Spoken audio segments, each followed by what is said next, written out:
बिस्मिल्लाहिर्रहमानिर्रहीम अस्सलाम वालेकुम। मैं शकील मलिक आपकी खिदमत में हाज़िर हूँ। बड़ी हंगामा खेज़ और धमाकेदार स्टोरी है। स्टोरी ये है कि जमाइमा गोल्ड स्मिथ भी रंगे हाथों पकड़ी गई हैं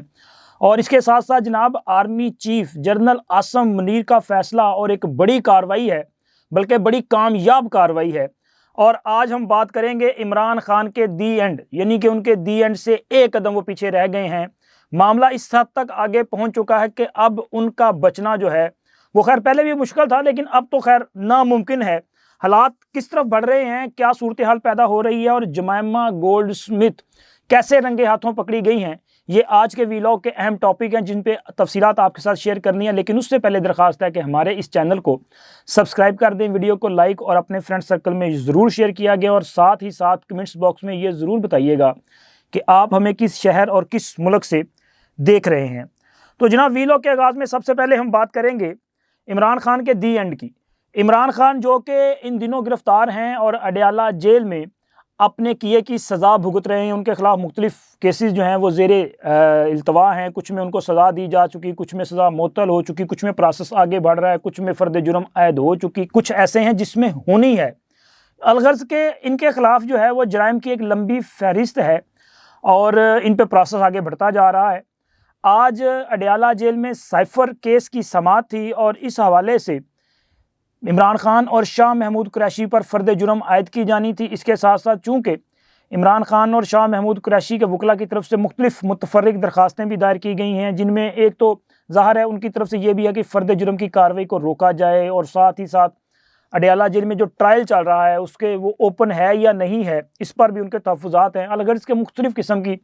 उनकी दरख्वास्तें हैं जिन पर आज अदालत ने समाअत की है,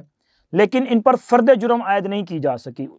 हाँ, इसमें कुछ अहम चीज़ें जो हैं वो भी आज डिसाइड की गई हैं। यानी कि आपके इल्म में है कि गुज़िश्ता समाअत पर इमरान खान साहब और मीडिया के चंद अफराद के माबैन जो है वो एक गैर रस्मी गुफ्तगू हुई, और ये ख़बरें इमरान खान की गिरफ़्तारी के बाद पहली बार मंजर आम पर आई कि उन्होंने पहली बार मीडिया के साथ जो है वो कन्वर्सेशन किया है, सवालों के जवाब भी दिए हैं। तो अब एक मुजरम जो कि ऑफिशियल सीक्रेट एक्ट के मुकदमे में गिरफ़्तार है और उस बंदे का जब ट्रायल हो रहा है तो उसको जनाब मीडिया के सामने पेश किया जा रहा है और मीडिया के साथ वो अपनी बातें कर रहा है और वो मीडिया के ज़रिए पैगाम रसानी उसकी वो हो रही है।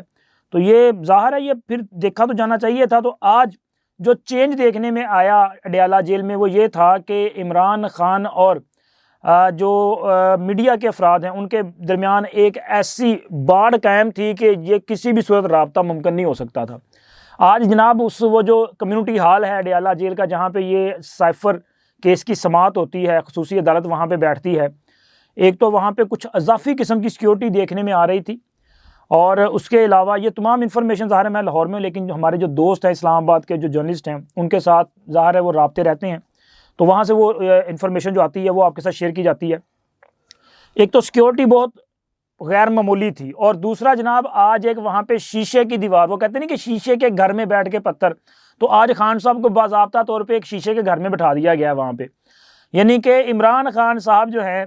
वो जज साहब की बात सुन सकते हैं, अपने वकला की बात सुन सकते हैं, लेकिन वो मीडिया के जो अफराद हैं उनके सवाल नहीं सुन सकते और उनसे बात नहीं कर सकते उन पर। यानी कि ये कहा जा सकता है कि मीडिया के अफराद कमरा अदालत में होने वाली जो प्रोसीडिंग है उसको सुन सकते हैं, उसको ऑब्ज़र्व कर सकते हैं, लेकिन कमरा अदालत में वो किसी भी शख्स के साथ जो मीडिया टॉक है वो अपना रस्मी हो या गैर रस्मी, वो उनको करने की इजाज़त नहीं होगी। ये उन पर एक जो पाबंदी है वो आयद कर दी गई है, और ये पाबंदी तहरीक इंसाफ पर बड़ी ग्रां गुजरी है, जिस पर तहरीक इंसाफ के जो वकला हैं यानी कि इमरान खान के जो वकला हैं वो इस पर एतराज़ करते हैं और वो कहते हैं जी ये जो ओपन कोर्ट का कंसेप्ट है उसके ख़िलाफ़ है, ये पाबंदियाँ आयद की जा रही हैं। तो लिहाजा वो इस मामले को कहते हैं जी हम इस मामले को चैलेंज करेंगे। लेकिन आज अदालत ने एक रिलीफ ज़रूर दिया इमरान खान को कि आज अदालत ने इमरान खान और शाह महमूद कुरैशी पर फ़र्द जुर्म आयद नहीं की। अगर आज फ़र्द जुर्म आयद हो जाती तो इसका मतलब था कि फिर इसके बाद इनकी प्रोसीडिंग जो है वो ज़्यादा तेज़ी से आगे बढ़ती, फिर जो गवाहान हैं उनको बुलाया जाता, उनकी शहादतें रिकॉर्ड की जाती और मामला तेज़ी से आगे बढ़ता और फैसले की तरफ जाया जाता। लेकिन खैर चलें जी, 24 घंटे मिले हैं इमरान खान और शाह महमूद कुरैशी को, यानी कि कल तक के लिए समाअत मुलतवी कर दी गई है। और कल मेरा ये ख्याल है कि हर सूरत फ़र्द जुर्म आयद कर दिया जाएगा। हाँ, अगर किसी सुपीरियर कोर्ट की तरफ से कोई स्टे ऑर्डर जारी ना कर दिया गया, चूँकि देखें जी कानूनी मामला थे, अगर ये किसी हाई कोर्ट्स में चले जाते हैं, लाहौर में जाएँ या इस्लामाबाद में जाएँ या सुप्रीम कोर्ट में चले जाएँ, अगर वहाँ से कोई फ़र्द जुर्म को रोकने के हवाले से कोई आर्डर आ जाता है, ये अलग बात है। अगर कोई आर्डर ना आया तो कल हर सूरत जो है आप ये ख़बर जो है मुख्तलिफ TV चैनल्स के ज़रिए और मैं भी आपके साथ डेफिनेटली शेयर करूँगा कि इमरान खान और शाह महमूद कुरैशी पर कल फ़र्द जुर्म आयद होगा, और फ़र्द जुर्म आयद होने के बाद सज़ा का प्रोसेस है। फिर आप याद रख लें कि उसके बाद कोई 20-22 दिन के अंदर अंदर इस केस का फ़ैसला जो है वो आपके सामने होगा। और अब जनाब अली हम बात करेंगे एक बहुत अहम वाक़या की, क्योंकि पाकिस्तान में इन दिनों जो है बदकिस्मती है कि एक बार फिर दहशतगर्दी के वाक़यात जो है वो बढ़े हैं। पिछले 24 घंटे के दौरान ये रात जो गुजरी है, इस रात में डेरा इस्माइल ख़ान के इलाका जात में, मुख्तलिफ इलाका जात में एक 2 या 3 मकामात पे ऐसे ऑपरेशंस किए गए हैं जिनमें एक तो हमारे 23 जवान जो हैं उन्होंने इस मुल्क पर जामे शहादत नोश किया, अपनी जानें कुर्बान की हैं, और इसके अलावा 27 के करीब जो दहशतगर्द हैं वो जहन्नम वासल किए गए हैं। अच्छा, ये एक वाक़या नहीं है, ये तो पिछले 12 से 18 घंटे के दरमियान की होने वाली कार्रवाई है। लेकिन अगर आप देखें तो गुज़िश्ता चंद माह से, बिलखसूस जब से इमरान खान की हुकूमत के ख़ात्मे का आगाज़ हुआ, इमरान खान की हुकूमत के ख़ात्मे के आगाज़, आप समझ रहे हैं क्या मैं कह रहा हूँ, तब से मुल्क में दहशत गर्दी ने दोबारा कदम जमाना जो है वो शुरू किए हैं। और मुख्तलिफ हमारे जो दफ़ाई तज्ज़िया नगार हैं और हमारी सियासी क़यादत जो है वो इस बात को बारहा इजहार कर चुकी है कि इमरान खान की हुकूमत में दहशत गर्दों को और दहशत गर्द कार्रवाइयों में मुलव्वस इन लोगों को जो है कुछ सहूलतें दी गई, जिनकी वजह से हमें इन हालात का सामना करना पड़ रहा है कि तसलसल के साथ हमारे मुल्क के 2 सूबे जो हैं, बलूचिस्तान और खैबर पख्तूनख्वा, ये मुतासर हो रहे हैं, मुसलसल इस किस्म की कार्रवाइयों से, इस किस्म के इक़दामात से मुतासर हो रहे हैं। और इसी वजह से मुख्तलिफ पोलिटिकल पार्टीज़, जिनमें सबसे जो मेन आवाज़ है वो मौलाना फजल रहमान, उनकी जमात JUI की है, कि वो कह रहे हैं कि मुल्क में दहशत गर्दी का मसला दरपेश है, तो लिहाजा ऐसी सूरत हाल में जब दहशत गर्द जो है वो दंदनाते फिर रहे हैं, तो लिहाजा इंतखाबी मुहिम चलाना आसान नहीं होगा। तो वो कहते हैं कि जी इलेक्शन डिले हो, अब इलेक्शन डिले होना नहीं होना ये डिफरेंट मैटर है, ये अल्लाह की बात है, लेकिन दहशत गर्दी का नसूर जो है ये बिल्कुल सर उठा रहा है। और बाज़ ऐसी इन्फॉर्मेशन जो मैं आपके साथ शेयर नहीं कर सकता, यानी कि कुछ खैबर पख्तूनख्वा से बहुत अहम अफराद है जिनके साथ बातचीत हुई है, तो उनका कहना है कि यहाँ पे हालात बेहतर नहीं है। आपको अगर लगता है ना कि माजी में बड़े बुरे हालात थे, तो आज उससे ज़्यादा बुरे हालात हैं, चूँकि इनकी जो कार्रवाइयाँ हैं ये दहशत गर्दों की ये बहुत ज़्यादा बढ़ गई हैं। तो खैर अल्लाह खैर करे। दूसरी तरफ जनाब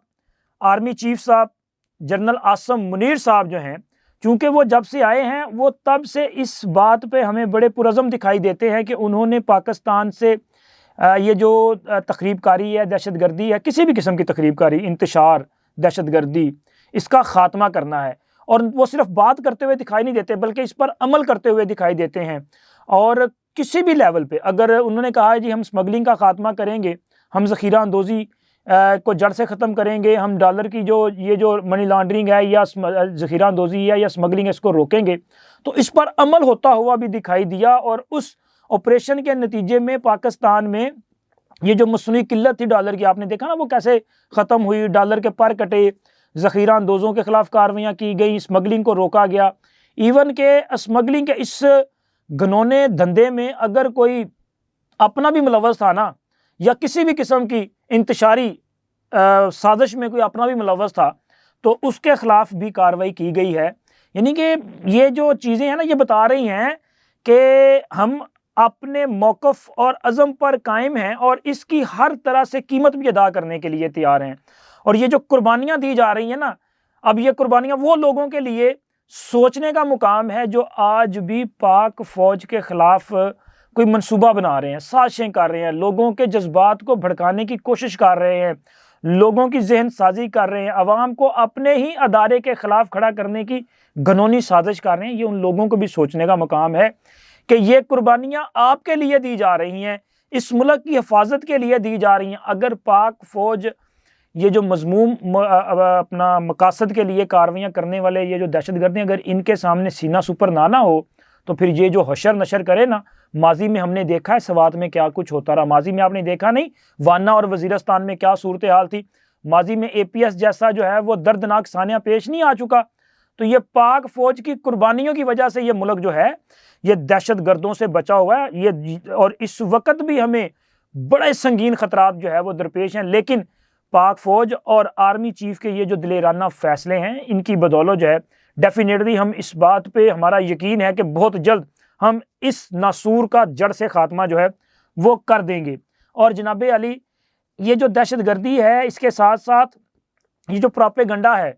इसके पीछे भी हमारे मुखालफीन जो हैं, आलमी इस्तेमारी कुव्वतें, यहूदी लाबी, ये आज भी उसी तरह से सरगर्म अमल हैं। बल्कि अब तो देखें जमैमा गोल्डस्मिथ की वो बहुत सारी कार्रवाइयाँ जो हैं वो सामने आ चुकी हैं, वो रंगे हाथों पकड़ी जा चुकी हैं। और ये इस हवाले से अभी ताज़ा एक बयान जो है वो आसफ अली जरदारी साहब का, जिसमें उन्होंने कहा कि जी इमरान खान कोई पॉपुलर लीडर नहीं है, उसको पॉपुलर बनाया गया है। बैरून मुल्क बैठे हुए चंद ये व्लॉगर्स, यूट्यूबर्स जो पैसा लेके ये सारी वीडियोस करते हैं, ये सारा प्रोपेगेंडा करते हैं, और इनको फंडिंग कौन कर रहा है? जमैमा गोल्डस्मिथ इनको फंडिंग कर रही है। अच्छा, आसफ अली जरदारी साहब ने अब ये बात की, लेकिन हम पिछले कई माह से मुसलसल आपके साथ ये इंफॉर्मेशन शेयर कर रहे हैं कि ना सिर्फ जमैमा गोल्डस्मिथ, बल्कि जमैमा गोल्डस्मिथ के साथ साथ यहूदी लॉबी और साबिक अमरीकी सदर जो हैं वो अपना डोनाल्ड ट्रंप, उनका ख़ानदान भी, उनके आई थिंक उनके दामाद का लिंक है। ये लोग काफ़ी मुतहरिक हैं और उनका दामाद जो है वो यहूदी है, ये आप ज़हन में रखिएगा। ये लोग इमरान खान को जेल से निकालने, उसको सहूलतें दिलवाने, उसको रिहा करवाने के लिए बहुत ज़्यादा सरगर्म अमल हैं। और वहाँ पे इमरान खान के लिए फ़ंड रेजिंग की जाती है, फंडिंग भी की जाती है। और तहरीक इंसाफ का ये जो अपना बदतमीज़ ब्रिगेड है जो बाहर बैठा हुआ है, ये हर दूसरे चौथे दिन वहाँ पे जो है अपना ट्विटर स्पेस पे इमरान खान के लिए फंडिंग करते हैं। और बेसिकली एक तो इन्होंने ये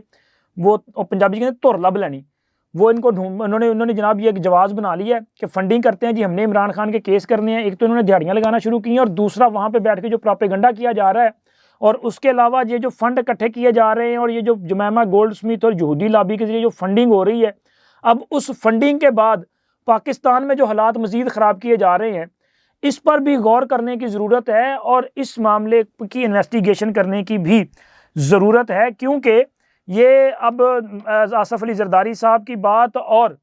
इससे पहले ज़रा आप सर्च कर लीजिए, आप सोशल मीडिया मिल जाएगा आपको मौलाना इसरार साहब की वो बातें, और इसके अलावा हकीम सईद साहब की किताब जापान का जो सफ़र है, या जापान की कहानी, आई थिंक ये नाम है। तो उसमें वो जो बातें हैं वो ये बता रहे हैं, वो कहते हैं जी इमरान खान को चूज़ किया गया है। वो 90s की दहाई की बातें हैं, जब वो कह रहे हैं कि इमरान खान को पाकिस्तान के ख़िलाफ़ एक प्रोजेक्ट के तौर पे लॉन्च करने का फ़ैसला किया गया है। इसके लिए यहूदी जो है वो उस गोल्डस्मिथ की बेटी, उसका रिश्ता वो करवाया गया है, और ये प्लानिंग का हिस्सा है सारा। और आज भी जब तलाक हो गई है, जब अलहदगी हो गई है, तो आज भी जनाब आप देख लें कि जमैमा जो है वो कहते हैं कि जी जमैमा और इमरान खान एक अच्छे दोस्त हैं। और इमरान खान की जिससे भी दोस्ती रही है, वो अगर तो वो कहते हैं जानवरों से दोस्ती इसकी अच्छी नहीं है, मर्दों से दोस्ती इसकी अच्छी नहीं है, ख़वातीन से इसके साथ दोस्ती तो किसी सूरत भी अच्छी नहीं है। अगर किसी के साथ दोस्ती तो आप देख लें इसकी वो जो audio calls, phone calls leak हुई हैं, उनमें क्या कुछ आता है, और बाकी दोस्ती जो कैसी हो सकती है। तो लिहाजा ये जो दोस्ती वाला मामला है ना, ये भी मशकूक मामला है। तो इस पूरे मामले की इन्वेस्टिगेशन भी होनी चाहिए, और इन हक़ायक़ पर कौम यूथ को अपना दिमाग इस्तेमाल करना चाहिए, सोचना चाहिए कि वो किस तरह इस्तेमाल हो रहे हैं। अब तक इतना ही, अल्लाह हाफ़िज़।